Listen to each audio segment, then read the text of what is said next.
రాజ్యాంగాన్ని మార్చేస్తారు. అదేంటో 10 ఏళ్ల నుండి పాపం భారతీయ జనతా పార్టీ రాజ్యాంగాన్ని మార్చాలంటే ఇప్పటికి మార్చేయాలి కదా. మన 350 సీట్లు వచ్చినాయి, ఎవరు ఆపారు?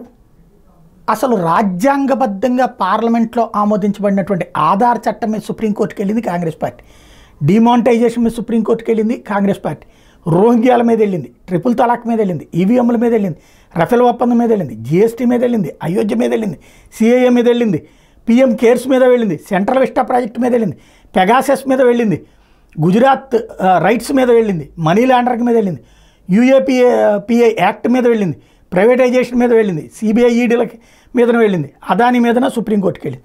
మరి రాజ్యాంగాన్ని మార్చేసేటట్టయితే ఇవన్నీ ఎట్లా సాధ్యమైనవి అక్కడ? కాకపోతే ఇవన్నిట్లలో కోర్టులో ఎదురు దెబ్బలు తిన్నది ఎవరు? అదే కాంగ్రెస్ పార్టీ కదా. మరి రాజ్యాంగబద్ధంగా పార్లమెంటులో ఆమోదించిన చట్టాలను చివరికి మన్మోహన్ సింగ్ టైంలో ఆమోదిస్తే చించవతల పడేసినటువంటి రాహుల్ గాంధీ రాజ్యాంగ రక్షకుడిగా మాట్లాడుతూ ఉన్నారు. రైటా రాంగా అన్నది ప్రజలు డిసైడ్ చేయాలి.